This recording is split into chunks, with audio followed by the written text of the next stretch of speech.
Hello everybody, we're just about to get started, so please take your seats if you're joining the session. We've got a lively panel for you this afternoon, so you don't want to miss that either. Thank you.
Good afternoon, kids. Hopefully we're all feeling a little better than we did this morning, and you're all still alive.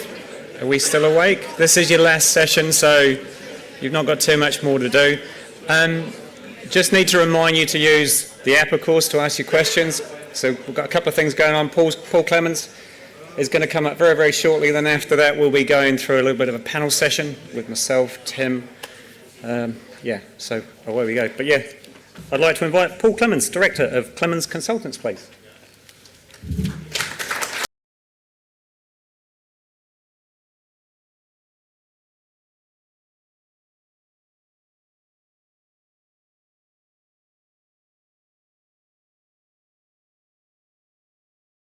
Thank you for that. Yeah, I just thought a little bit of introduction music would be better. Who doesn't know that's Deep Purple? An awful lot of hands came up. Yeah, okay.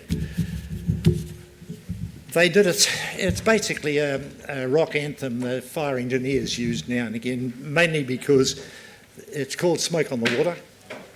And they were at a gig in a place called Montreux in Lake Geneva, And what happened at that point in time was they managed to burn the facility to the ground, and then they wrote that immediately after it. Clicker.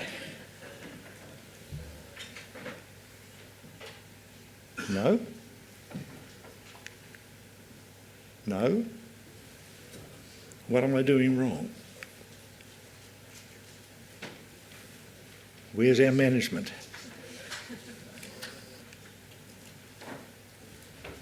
Okay, righto. I'm not coming up. Yes, I am. I'm looking at that and I shouldn't be. Sorry. Okay. SWOT's our fire safety analysis. Okay.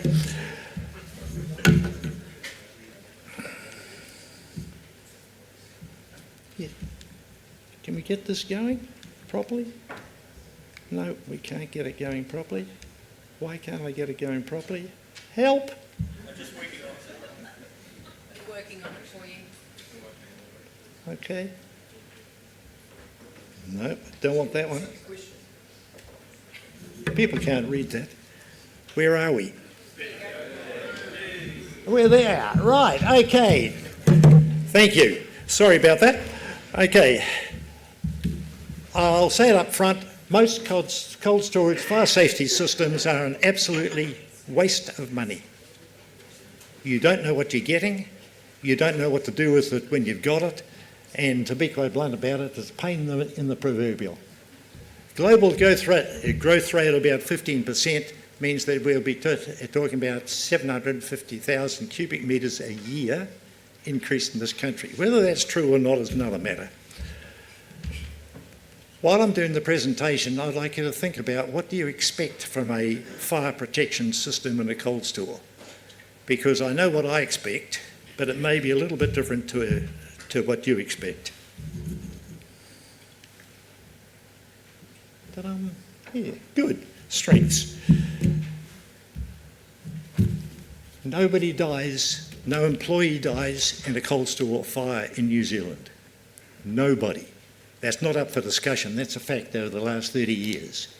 I'm talking about employees. I'm not talking about Tamaheri. If I can put that into context, we're looking at about 600 people die in house fires in 30 years and 10,000 people die on the roads. So cold stores are essentially safe. You have total control over your cold store. You have control out of what it's constructed of, where it's located, who enters it, who leaves it, and what happens to it. Big plus.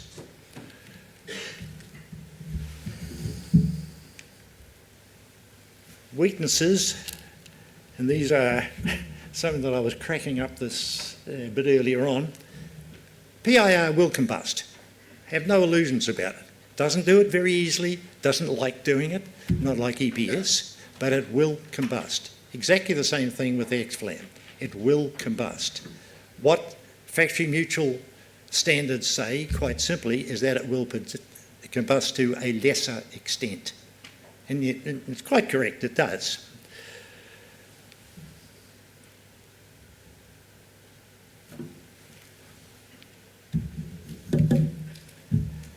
FENS cannot access a cold store with ASRS. FENS cannot access a cold store without ASRS most of the time, and I'll explain why fairly soon. Your standard products, ammonia, which is not normally reticulated. Sorry, let's ask a question. What percentage of cold stores have reticulated ammonia still? None? 100%? Certainly not 100% in my experience. Everybody seems to be going glycol. Okay, a little bit of carbon dioxide floating around as well. We have a situation that ammonia will combust, propylene glycol will combust, but they're both extremely difficult to set fire to. When they do go, do not get in the way. The other weakness that I do not like is ice on the floor, and there's far too much of ice on the floor. Having decorated the floor on a few cold stores in my time, I do not like it. The number of cold stores a year is very low, but the increasing density of storage means that the cost per event is going to escalate, and I do mean escalate hugely.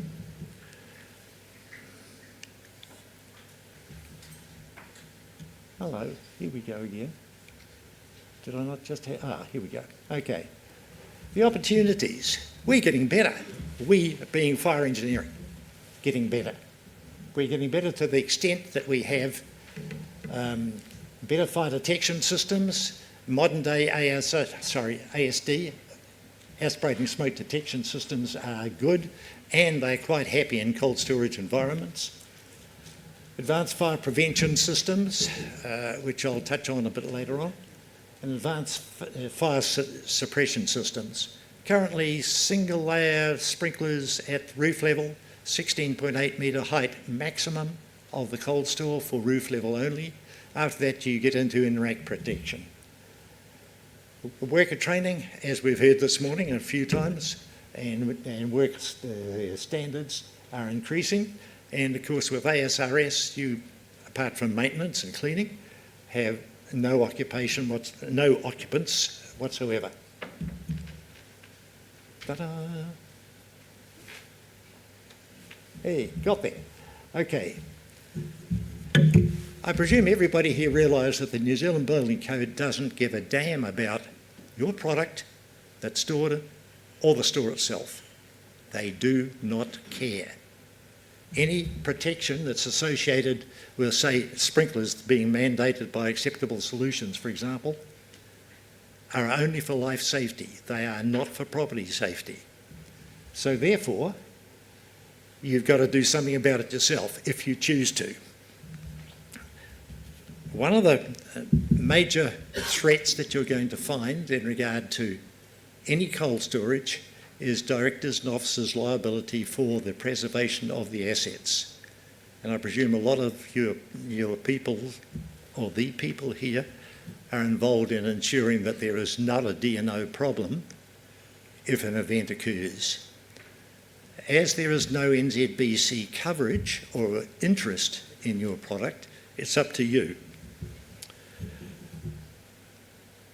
Factory Mutual Global, who I have been dealing with for more than a couple of years. Okay. If you'd like to read that, they reluctantly decided to do something about oxygen reduction systems. Now, I say reluctantly because Factory Mutual Global are wedded to sprinkler systems. They eat, sleep and dream sprinkler systems. I've seen them put sprinkler systems in when the place was totally non-combustible and insist upon it. The word challenging in the Factory Mutual Global lexicology is that they have no ability to actually expect the fire to be controlled. Not put out, I'm talking about being controlled. And they use it quite often. And fire protection for cold storage, particularly when you're getting into ASRS systems, is essentially impossible to do anything about.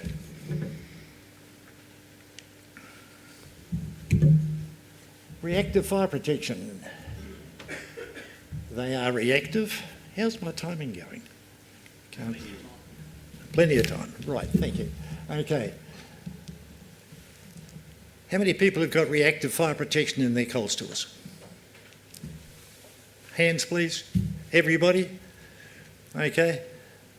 Sprinklers, correct? I don't think anybody would have gas flood in this country. Very occasionally overseas, but not in this country. Okay. The maximum height is 16.8 metres. If you put in-rack sprinklers in, I'm trying to get the Sprinkler Standards Committee to accept the fact that they should be supplying ice skates at the same time, because they will be essential. You will eventually have a accidental hit on a sprinkler head inside a rack system, and when that occurs, believe me, you get discharge. The theory is that immediately then you rush around, you drain the system, and all the water comes out, you turn off the valve, nothing freezes, you replace the head and life goes on. It doesn't work like that. You can't drain the system in the time. The water freezes in the pipes and you have the situation where every T intersection of pipes, the back end of every fitting gets blown out with the expansion of the ice. I've done it, seen it, lived it. Believe me, you don't want to see it again. Stripping out a system, in-rack sprinklers, and defreezing it, and then putting it back in again is not a wonderful idea.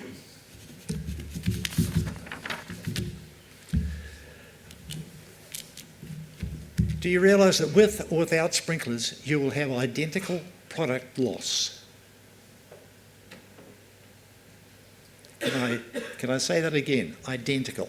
It doesn't matter whether you have sprinklers. It literally doesn't matter. And I'll explain why. Each sprinkler discharges about 900 litres a minute. That's a bucket of water. You do not want to be standing underneath it. I have stood underneath it, and believe me, it just about drives you through the floor. It is, say, 6 heads go off, 5,400 cubic, 5.4 cubic metres a minute, and it just keeps going. 2,000 square metre cold store, 2 millimetres of ice every minute. And you've got this great big concrete slab sitting down the bottom that's sitting at minus 20 degrees C that just loves to get rid of some of that enthalpy that's contained in the water.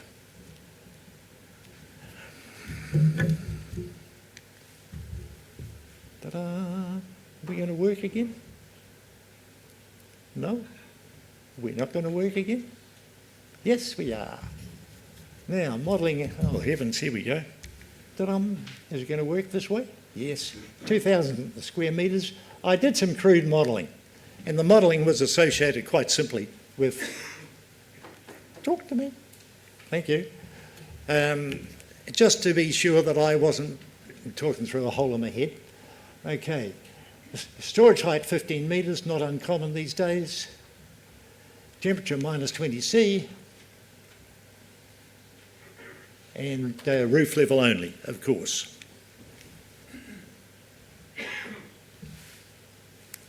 This is a rack fire at 30 seconds. It was produced at Underwriter's Lab in Illinois, who do some very big testing. Okay, that's a 30 seconds. That's a 7 pallet high rack system. It's not a cold store. You'll see in a moment why people don't test in cold stores. But you commonly have, in this situation, a variable height ceiling because it's effectively a very large aircraft hangar, and they put sprinklers on the underside of the head and see where the sprinklers go off and what size fire you can have and density of water and all the rest of the drama that you play with. That's at 30 seconds. The output of the modelling, sprinkler activation 170 seconds. This is roof level only, so that's where you're going to be. Fire size at time of sprinkler activation, 27 megawatt. That's about 120 square metres of combusting surface. What doesn't show from the modelling is that because it's a dry pipe system, you have up to 20 seconds of fill time for the pipework before water comes out of the sprinkler head. That gives you up to a 40% increase in fire size at time of activation because you have an exponential fire growth.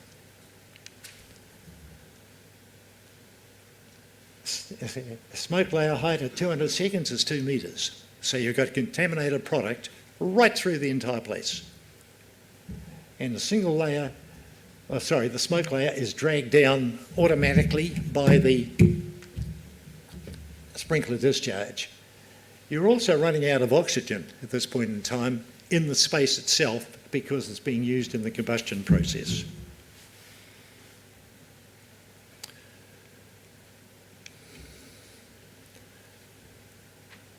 To give you some idea of what a 27 megawatt fire looks like, because nobody does testing of sprinkler systems in cold stores,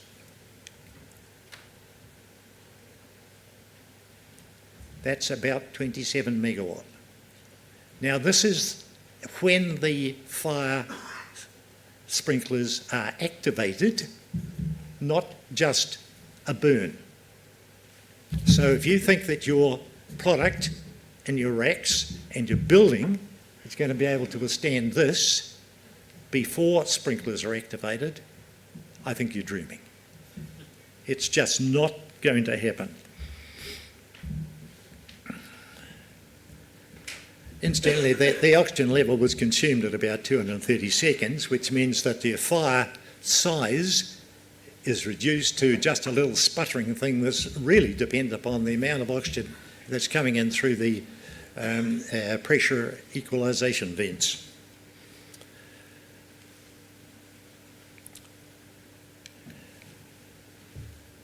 Okay, proactive fire protection does exist. Not very common, but it does exist. It can prevent fire from occurring if you do it right. There's 2 minutes. Permanent gas flood and oxygen reduction. Gas flood is not feasible. Oxygen reduction efficacy is continuously monitored. Something that I need to explain to you about sprinkler systems. And I was on Sprinkler Standards Committee in this country for about 10 or 12 years. So I do know a little bit about them. They are not monitored in the sense that will it function when you want it? And a single supplied dry pipe system has, when it works, about a 99.6% success rate. No argument about that. When you get into a dry pipe system, you're talking about a totally different ballgame because there's so much more hardware sitting in the middle of the system. Your testing person for your sprinkler contracts, you must have one because it's mandated. You have a situation where they are looking at you and saying very happily, oh, we'll maintain your system for you. The moment we leave site, we will give you a piece of paper if you're lucky saying we have maintained your system. And at the bottom of that it will say we do not know if it will, effectively, we do not know if it will work once we leave site because they have no control over it. There is no monitoring. You can't tell if a diesel pump set's going to kick into gear or not. You can't tell whether an alarm valve is going to open or not. It will, but you can't tell. And what's more important, there's nothing to stop Joe Bloggs turning off the water main in the street when you've got a town's main supply that supplies your sprinkler system. So, sure, you've got a sprinkler system. Sure, if it works, it's going to be great, apart from the fact that you're going to lose the product and probably the store, but there is no monitoring whatsoever. If you get into oxygen reduction, the reliability is whatever you choose it to be. I don't know how many of you people have studied any form of reliability, but you can choose a reliability level and you can keep on doing it. My son pilots an Airbus A380. They have 4 levels of redundancy in every major system, an Airbus A380. As a consequence of that, you want that on your cold store, you can get it. You have to pay for it, but so you can monitor it, you can guarantee that it's going to work. Oxygen reduction systems can be designed easily to have a greater level of reliability than single supply sprinklers. People talk about, oh, what are your staff going to do if you're running at 13.8%, which is typical figure, 14%. The big crunch being that there's an organisation called DGUV. Don't ask me to tell you the German version of it, but they are the umbrella organisation for the entire casualty insurance system in Germany. And they have published documentation that says these are the health checks you need to make, these are the durations that you can stand there as much as you want. I've worked in cold stores at 13.8 and 14%. And to be quite blunt about it, it's not a major. Your what's the word? the breathing rate goes up slightly, but that's all, because all you're doing is increasing your amount of oxygen that you're trying to breathe in, depending upon the volume of it within the space. Oxygen reduction systems are ideal for ASRS. They're made for it. You can go as high as you want, wide as you want. It doesn't matter, because nobody's in there. So you don't have the do-gooders jumping up and down and saying, oh, you're going to grow 2 heads. Yes. In conclusion, has anybody's expectations of their fire protection system changed? No? Everybody's still quite wedded to what they're doing now? Or all I can say is, best of luck, because I do not like sprinkler systems in this regard. Okay, if I could have the last one. Yep. Thank you for your time.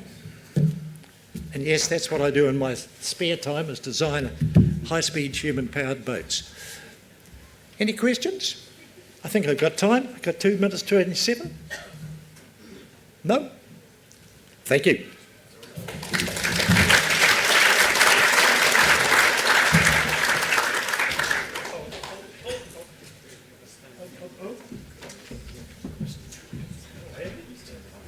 Okay, I'll stand behind there and you can stand alongside me. Yeah. What are the safety implications of having a large lithium-ion LPB battery on a storage site?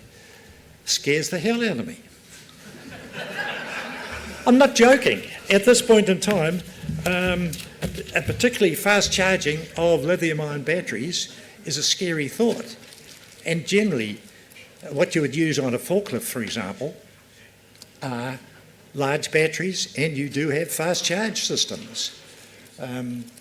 I can't, for the life of me, and I was talking to somebody about it a bit earlier on, can't see the point in having a large lithium-ion battery on a forklift with an enormous lump of cast iron at the back for a counterweight, where you could put on a lead-acid battery at half the price, which weighs more, and have a smaller counterweight, because you've still got to have the counterweight there. Otherwise it doesn't work. How should store owners manage the risk of fire in their stores practically? I hate to do this to you, but there's a fellow over there called Oliver Morfeld, who he'll give you an option tomorrow.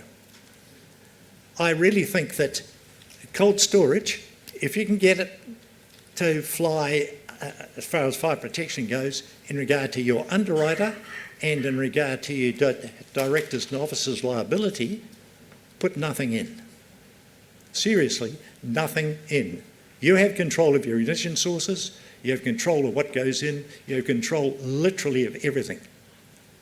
And if you don't do anything at all and you get a fire, you're going to have exactly the same impact as if you spent a couple of $1 million on sprinklers and have a fire.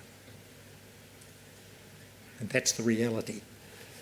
Do the authorities who require the installation of sprinklers have any knowledge of how ineffective they are? Every underwriter totally understands the risk. Underwriters are there to understand risk. They know what they're doing. The problem being that and this was directly controlled by some very early fires and EPS panels in the UK, where they had some horrendous situations that the panels weren't pinned, they basically delaminated during the fire, exposed a lot of polystyrene, and polystyrene in those days was just, wonderful words, fire resistant. Not the fire resistant that you get out of X-Flam, but a fire resistant that is in compliance with AS something or other, that you still have to comply with in this country. But how can I put it? They have thought ever since that polystyrene is bad and anything but polystyrene is good. Okay? As a fire engineer, I'd much rather see a cheap polystyrene panel well pinned, well installed, steel flashings everywhere, nothing aluminium, model rivets, put it together. You can get a 4-hour fire rating out of that, literally 4-hour fire rating. And I've seen it proven. What compliance pathway to reduce oxygen, to reduce to fall under in New Zealand Building Code? Alternative solution. It's what I do for a living. No problem. How much influence does an insurance company have on fire protection versus what the... Hey, that was unkind. How do you best deal with an external adjacent fire in oxygen reduction building? You make sure that the external fire is not going to impact on it. I normally go for a 10-metre separation. Now, whether that's by planting, or whether it's that by signs on the walls, but these guys who wander around the place putting idle pallets in stacks 10 metres high on the outside of buildings are not my friend. Do you have any thoughts on sprinklers and ammonia? Yeah, go for it. Don't hesitate. Ammonia is anhydrous. It gets sucked up by the water. Great stuff. Yeah. I can't understand the question. How's the oxygen reduction buying with local TAs? Local TAs don't have a clue. Say it right up front. I spend a lot of my time educating people about how oxygen reduction systems work and the impact they have. How do you best deal with an external adjacent fire in an oxygen reduction building? As I said, separation. You can do fire-rated external panelling, but generally we only use external fire-rated panelling where it is contiguous with, say, the ELA. But the rest of the place, you can just do standard panels as long as you have the separation. If you don't want the standard panels, you need to do something else. Oh, God. Yes, it is. Having said that, how many people here have ever flown in a jet aircraft? Yeah, at least one. Yes, okay. They have a situation whereby at cabin altitude of 11,000 feet, okay, you're running about 15% oxygen equivalent to sea level. Now that's way below 19.5.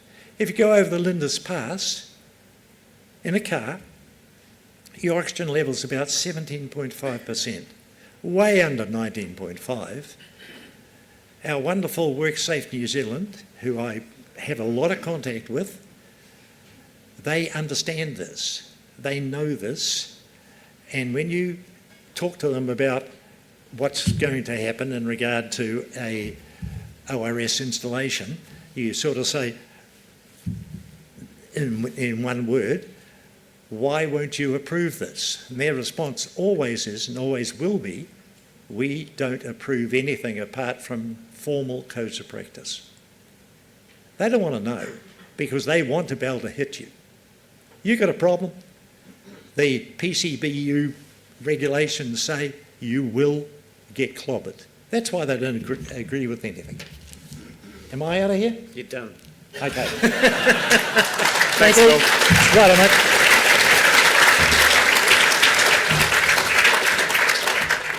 I would actually say that some of what Paul says we've experienced as a company, so have a beer, sit down, have a chat with him, especially the bit about local authorities and councils is quite entertaining. Righto, so the next bit we've got coming up it's a little bit different. I'm going to do a panel, so I'm going to invite 3 other people up, 4 people actually, that are coming up here. Tim McDowell, can you pop on up please? Diane Barr and Tane, can you pop up please? Oh, and Mark Exton, is he in the room? Mark Exton, no one knows him. Yeah.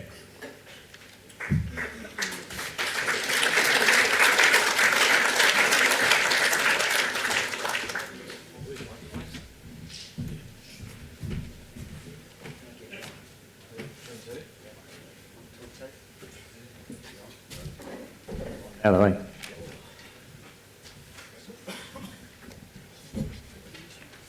So what we're actually going to do now is just talk a bit about AI and how we use it within our companies and, I guess, organisations. So put your questions up, because that's the part that's really going to keep this going for us. Otherwise, it's going to be really short and embarrassing. Do you want me to kick off? Yeah, go on, Tim. Okay, so I guess we use AI across multiple parts of our business, and if we look at probably from a labour management perspective, we use it for planning and we use it for managing the priorities of tasks that people go through each day, right?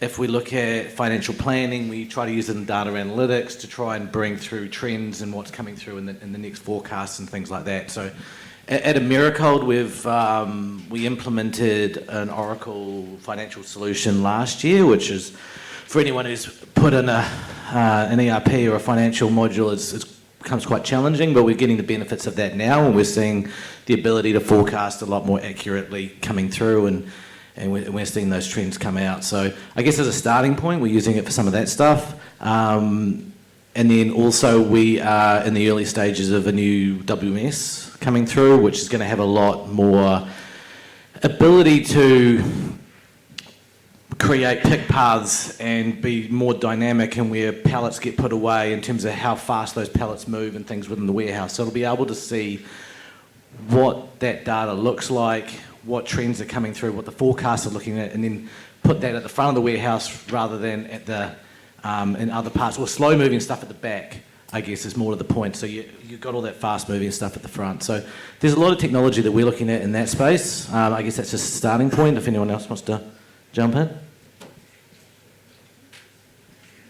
So we've got a slightly different scenario because obviously as consulting engineers we don't have products that we move around or large scale equipment. So I've made a bit of a list of the things that we're using it for. I guess from a technical point of view, our drafting team and our Revit, who draw in Revit, have taken the opportunity to search up better solutions for drawing, renaming drawings, being able to automate some of the applications within Revit. And when I say that, I guess what I mean is, you know, our team lead has a lot of experience in coding, but not the language that was required. So he was able to go into ChatGPT, give it the right sort of prompts so that it could turn around and give him the code that he needed to install these automations within Revit.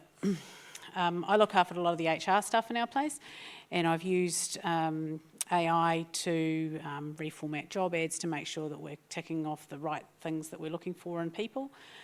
And we revamped our performance review program by going into Notebook LM and loading up the documentation that we have, and then looking for best practice around doing reviews and finding a more appropriate format for that. The follow-on from that was the ability to take out these, so we'd have a PDF document that someone would fill in, they'd write a whole lot of notes, there'd be two people giving their feedback to the employee. We were able to pull all of those things into Notebook LM and get it to summarise the whole meeting based on all of that information. So that's been really handy to keep on file for the next year. So we're at the next year of that. We've also got more recent reviews, so it'll be interesting to see how that builds year on year. Mark made the comment about TAs and conversations there. I've had some interesting experiences with a TA recently. Been a little bit difficult on something. We had two different AI note takers in a meeting recently with 12 people involved on a Teams call. The two different AI options recorded completely different minutes. So that was an interesting experience because, you could compare the things, and the TA's notes, interestingly, didn't include the things that they committed to. But that's okay, because I've got recording and transcript in my notes, so that was all good. I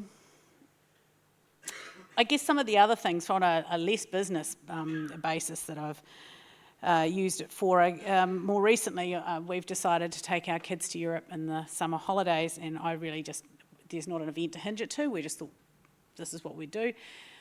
Got the whole family wrote down their list of things they wanted to do, places they wanted to go. I fed that into, I used Claude for this, I put that in there, and I said, I want to spend 4 weeks, we want to go to all these places. How should we do that? Where should we go first? What should our itinerary look like if we did it in 6 weeks?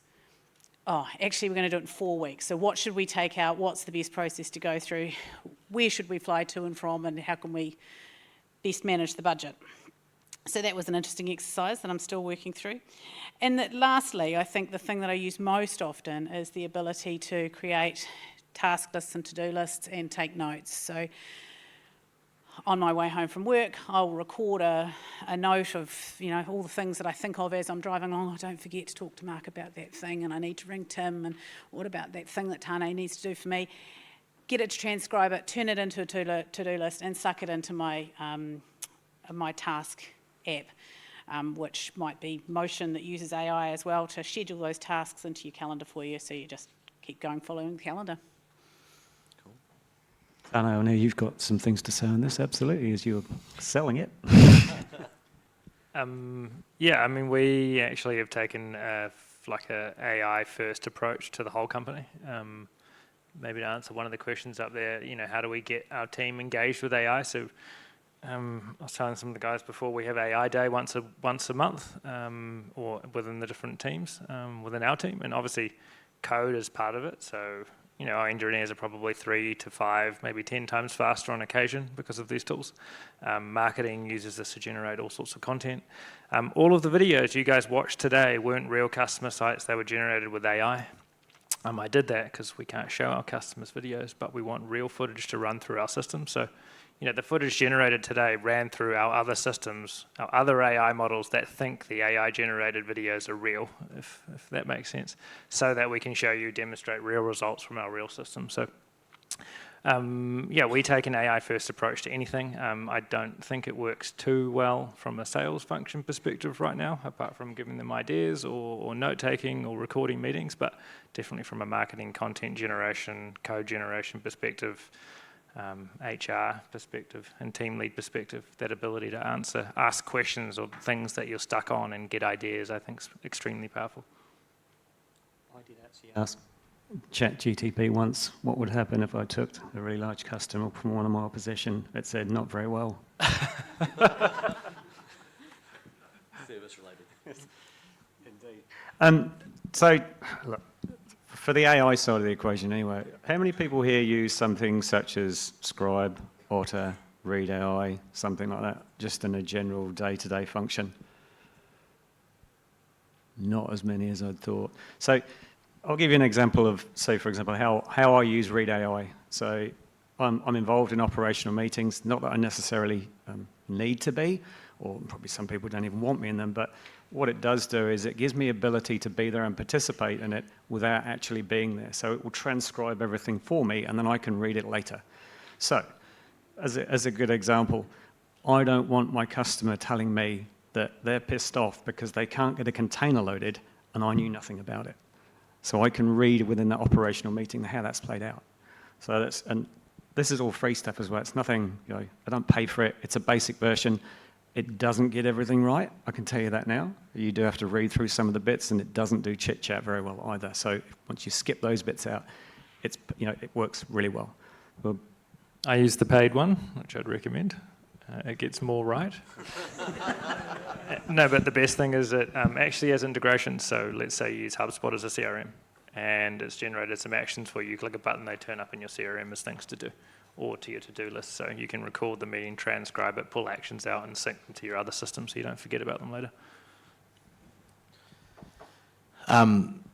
Just going further on, a little bit of Copilot use that I do, and I don't use it a lot because I'm still pretty new into it. But like I'll build PowerPoint presentations and customer review packs and things like that out of that. I'll reword some emails to make it a bit more customer centric, because sometimes the first draft is probably a little bit harsher than what should go out to someone.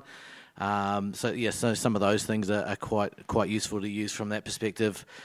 The other thing that on a facilities and engineering perspective, we in the US we have a whole lot of sensors on our compressors, and what that does is it's looking at the vibration on those compressors, and it's looking for anything that could change within that from a preventative maintenance perspective.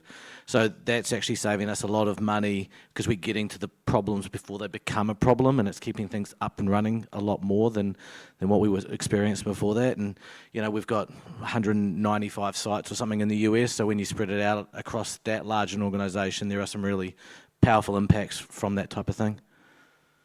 Should we look at some questions? Or? I was just looking at the one, why are you so frugal, Mark? I'm pretty sure that's come from Ivan. I was going to say, You love the fact that I'm frugal. Don't complain. Can I just add though, you know, in this chat, we are talking about how it gets things wrong, and I think Matt made the comment this morning about the light green and the dark green. I think it's really important not to underestimate the level of sort of senior input that's still required, or intelligence that's still required, and I guess that kind of starts to speak to the percentage of the jobs. I don't know, Tane would have a better answer to that, but probably. But my gut feel is you still need someone to read those notes and go, oh, that's wrong. It shouldn't say wouldn't, it should say would. You know, really simple stuff that completely changed the context of it. So I was telling Mark earlier on about how I'd decided that I didn't want to do my food bag anymore. And so I went and I said to Claude, I said, can you give me a meal plan and recipes and a shopping list for dinner for 4 people for 6 nights and make it under $300? So off it went, and I was like, oh, cool, this is great. I'm just going to upload it to Woolworths. It's got cheese for $4 a kilo. Well, $4, it hasn't been $4 a kilo in my lifetime, I don't think. But so I went back and I said, oh, hey, where did you find that? That's not right. Oh, it said food prices in New Zealand have gone up in the last few weeks. So I did iterate on that because the meat prices weren't right and things as well. And in the end, it was, $3.10 instead of $2.70. But it required some of that dark green to go through the results and go, that's wrong and that's wrong. And fundamentally, I was looking for something that was right in that sort of space. So another example a school principal gave recently was about junior lawyers and how law firms are not taking on junior practitioners straight out of university anymore because they can get AI research done for them cheaper and probably better. But the conversation we had was AI is not going to buy out the senior practitioner when he wants to retire, is it? So if you don't train your juniors, you won't have the dark green. And just on that job front, I think yes, there will be some things that will change. If we look like from an operational perspective in a cool store, you've probably got a level of team managers or supervisors. Some of the stuff that they do on a day-to-day basis will become easier, and they'll be able to focus on other parts of the business rather than looking at all the data and trying to analyse and try to pull that through. That data will be there in dashboards and readily available in real time for them to be able to suck in and just utilise.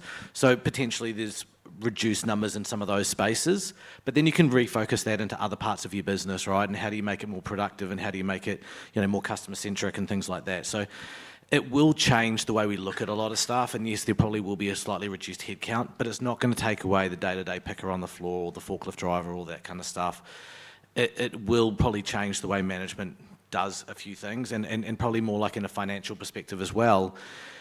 When the solution's able to give you your weekly revenue and your weekly labour and your costs coming through below the line in a much faster way, you'll probably do without a couple of people in those parts, but it's then what do you redirect that focus into, because they can still add value somewhere else within your business. So it's more how we evolve for that number crunching, and it's not something new. Computers have already done a whole bunch of this stuff from back from the 80s when everything was manual. I remember when I started warehousing, it was in the mid-90s, and I was working for a hire company, and we used to manually record all our inventory of what was going in and out every day on a spreadsheet, like on a piece of paper with a rubber, and like it would come back in, and it wasn't huge volumes, but that's how it used to be done as a general warehousing tool. So it changes, we evolve, and it's how we utilise those people across the business going forward. Sure. Do you want to? I was just going to add to that. Yep, go for it. I just want to add that I think that more and more jobs will be replaced and or optimized, but at the same time, our economy is going to continue to grow, and as humans, they're going to continue to want more, and not everybody probably gets everything that they want as well. So I think as things scale and automation scales, so does the economy that we serve, which continues to give lots of opportunity. So I've just seen the bottom one. Just seen the bottom one. Do you want to answer that, Tim? It's kind of AI related, It's really. not really AI related. Thank you, whoever put that up on the board. Appreciate it. And sorry, for those who don't know, so so I was Director of Operations for New Zealand for Americold, and a couple of months ago I became the Vice President of Operations for APAC.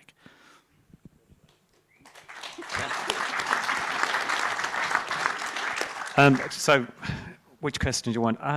What are the key challenges to implementing an AI-based system versus a normal software program? That's probably more for you, really, isn't it?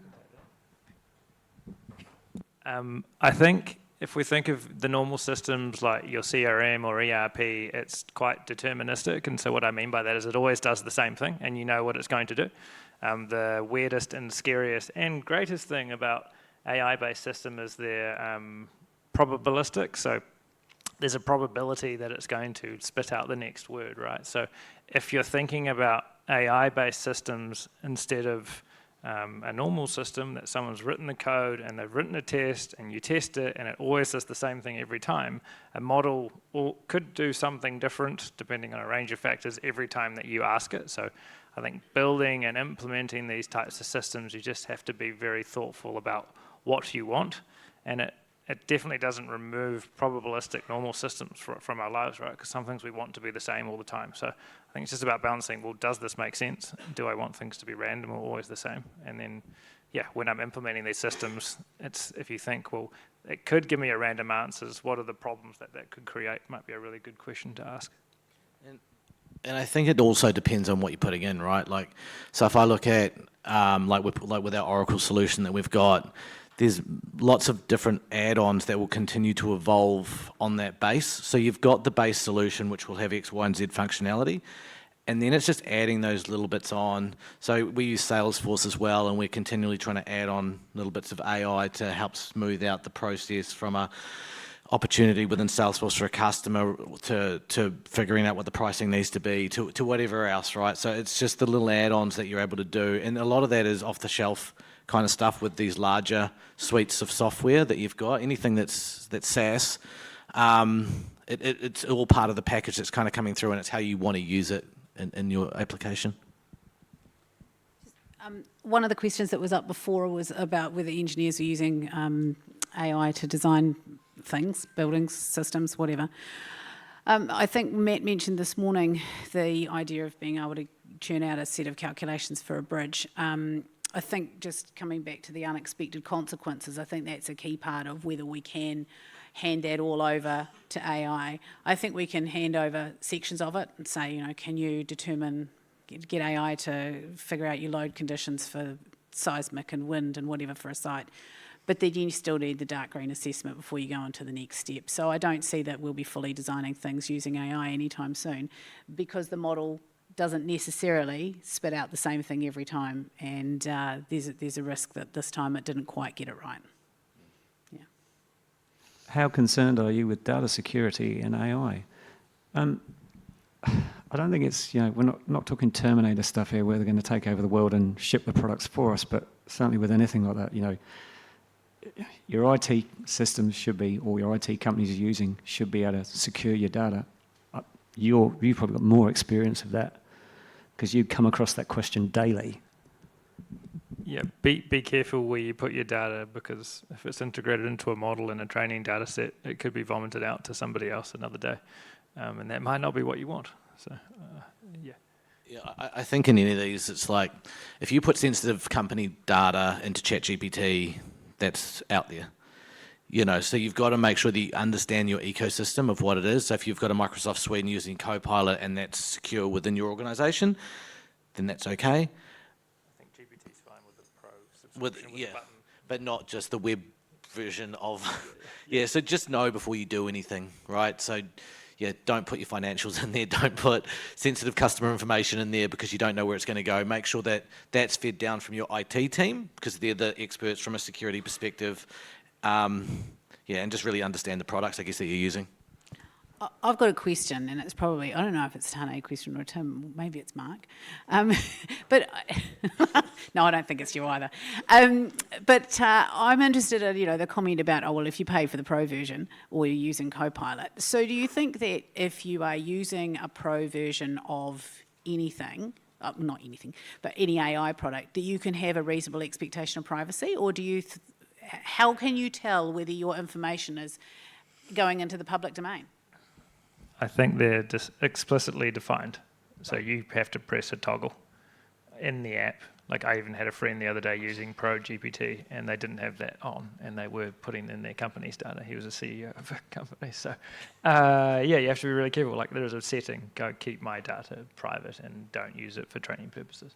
So if you're using your own organisation's version of Copilot though, and it's looking at data on your own organisation's Microsoft products, does that stay contained in your organisation? You'd hope your IT team had implemented Copilot in that way, yes. Yeah. Trust your IT team, I think, as much as you can. Trust the IT team. Don't trust ops. Tane, there's a question pretty much at the bottom there with your name on it. Yeah, just pay for it. It's $35 a month. Buy the pro version, press thinking models, go into settings and press keep my data private. It's super easy. It takes 2 minutes and the paid versions are so much better than the free versions. Claude Code or Claude Anthropic I'd highly recommend as well as a ChatGPT alternative. But yeah, buy a subscription and press the keep my data private button in the settings. It's very, very easy. Have you had any instances where you've had to roll back an AI application because of the unintended consequences? I don't think I have. I've deleted some that I didn't think were that good, but... Well, we do it every day, but yeah, very quickly and quietly from testing. I think with all these tools, you need to figure out how you're going to test them to check that the result that you're going to get when it's out in the wild is what you want, because again, it's not code. So you need to think of practical ways to test them. For us, for example, we run 700 videos through every model and make sure it's giving the same outputs or near enough to where it was last time every time we do a retraining cycle. So just thinking about how you're going to test these things is very fun. My version of testing is much more low-key than the 700 videos. I recently decided I'd try out this thing called Motion, which is a task app and thing. I thought that looks amazing because it was going to schedule all my time and everything. But the learning curve was really quite steep and it took a lot of time, and then I had to subscribe for a whole year, and I decided, no, that actually wasn't worth the energy that it required. AI was supposed to make my life easier, not harder. So I think it's worthwhile testing these things before you chuck them out. And I'd just add, don't give up though on pass one. Like, do try again. I think Matt this morning said the think harder button, refine your prompts. If you can imagine that the output, or you've seen it on the internet before, sometimes it might take you a few hours to get there, but that few hours of time spent learning and playing with the prompts or putting the right data in can be well worth it. From my experience, I've always been sensible about that stuff as well. I've never asked it to try harder, but I think I will do now. It didn't seem like a rational thing to do, did it? You can do better than that. Top 3 things. Try harder, validate your answers, check them 5 times before you come back to me, research it, check it again, like stupid things. If you say that, it will actually iterate over itself, improve and recheck and validate its answers for you and show you the sources. So I'd highly recommend that. On the bottom one there, it's got, if one company has put sensitive data into GPT and then asked for GPT for that data, would it give it to me? I guess you'd need to understand what question they asked in the first place, but you can try. It's highly unlikely that they've actually got your data and put it into a model for model retraining, and that's the only way that it would be exposed to somebody else. It's like your data's probably not that valuable to them compared to the rest of the internet, but I could be wrong. Tim, Diane, anything to add on that one? No idea. Okay, what have we got up next? Are AI captured efficiencies becoming customer-driven expectation? How are benefits shared between the parties involved? Well, You're in it to make money, right? Or do you give cash back? I missed the question.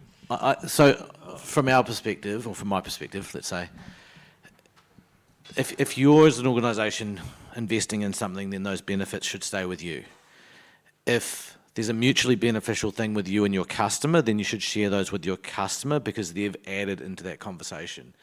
But anything like that you're putting the time in, that you're investing, unless you know, you're making a killing out of it and you can, you know, reduce the rate, it should be an internal benefit rather than a shared benefit. They should get a benefit from increased customer service and a better solution that they're getting.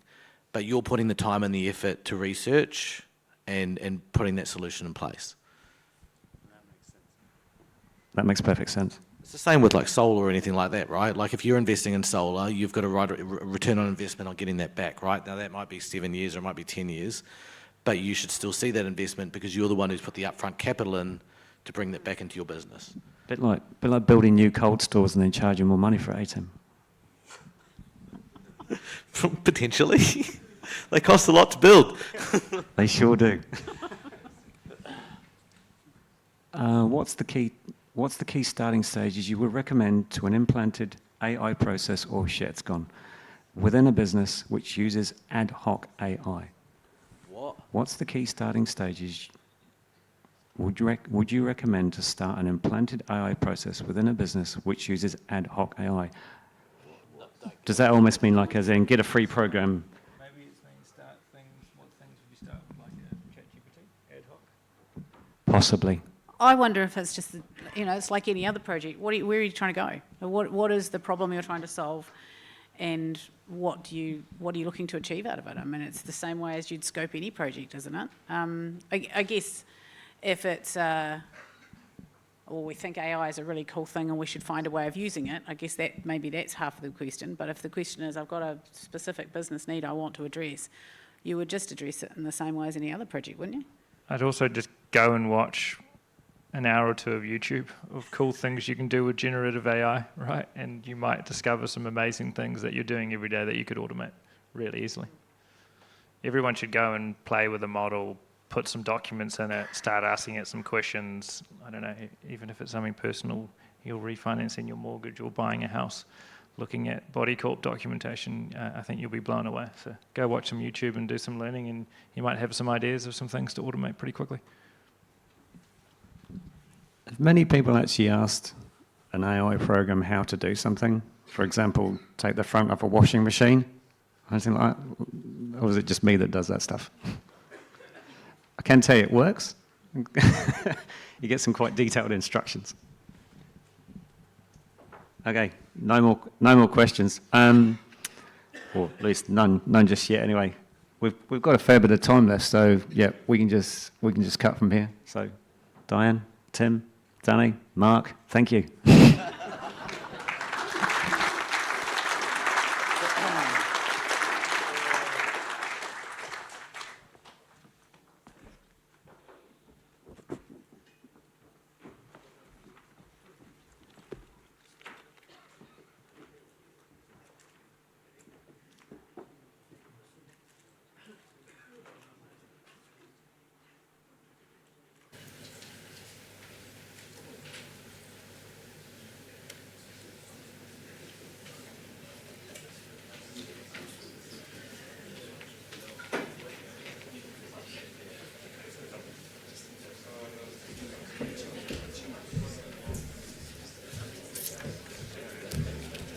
Righto, so we're basically going to clear out of here, and we've got a special general meeting to go for associate members, which you can meet just outside, out in here. Yep, 10 minutes max. I would say as well, because we're setting up in here also for dinner this evening, the exhibitors, the works, all have to be out of here so that they can do that. So they need to make that space available. So it just means you've got a bit of extra time. But yeah, that's pretty much it. That's us done for the day. Thank you.